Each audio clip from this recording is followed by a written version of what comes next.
The rubber tyres on the back actually come from a Case quad track, which was a rubber tyred crawler. Engines, when they were working back in the day, normally would have steel wheels with steel strakes, but they're not very good on today's hard road surfaces, and so a number of owners have fitted these quad tracks. They look very like the original strakes, so they're a good compromise. And another engine fitted with quad tracks is Scott Bunting's Marshall. Spent its entire working life in Norfolk, ending up in the Strumpshaw Museum for about 40 years, and was then subjected to boiler work, returning to steam in 2017, and now owned by Scott Bunting. Driven today by the lovely Adam Gerald, who thinks that if he has my father on the engine, I won't take the Watt set, but that's what I'm being paid for. So that is steered today by my father, Robert Humphrey. He's still waiting for his own engine to come back from the boiler workers, where it's been malingering now for over 5 years. This is followed by the Busy Bee. 5 horsepower showman's engine. Worked for Taylor Brothers of Workington in Staffordshire. Owned for many years by the late Dr. John Middlemiss in preservation, and after he passed away, sold to Patrick Edwards and family. And that's driven by the lovely Harry Edwards. He's only come along for me to look at, and steered by the equally lovely Victoria Frampton. So there we are, lovely example there of a small Burrell showman's engine. All the parts you'd need, big lifter hose on the side, dynamo on the front to generate power for the fairground rides.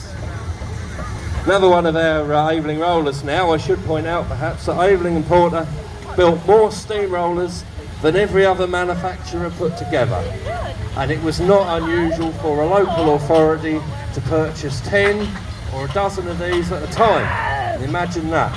This is a piston valve compound roller. Most of the engines you see here are what's known as slide valve.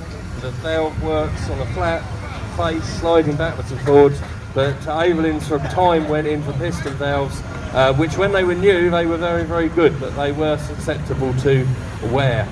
This one worked for Hinckley Urban District Council, and it's another roller fitted with a scarifier.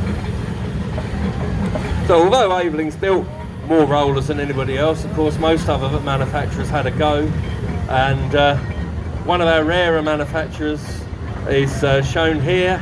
This is Mick George's Armstrong Whitworth, and I think there's 3 or 4 Armstrong Whitworth rollers left in existence. An interesting contrast to the Aveling, and this one that worked for Kettering Urban District Council, so another roller that had a local working career.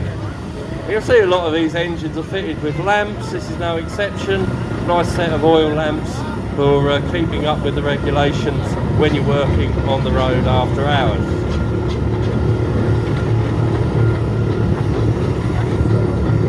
Okay, number 18 in the programmes. Another Aveling roller, piston valve single, this one, 10 tonner. Rollers tend to be denoted by weight rather than horsepower, so when you talk about a traction engine you might say, oh that's a 7 horsepower engine, Dorothy's 5, you know, Monty's 7. When it came to rollers they'd say, oh this is a 10 ton roller, this is a 12 ton roller. This one worked for the Corporation of Guildford. Another engine, very smart condition, and again fitted with a scarifier, and this one's got the tines in, ready to go to work. We now have the Alchin roller, a real rarity this one. Alchins were built in Northampton. I believe there's 2 Alchin rollers left, and this is one of them in the livery of the County Borough of Northampton, Highways Department number 2. So there we are. Of course you could always put a higher number on your roller so that the people watching from the side of the road would think you'd actually got more rollers than you had.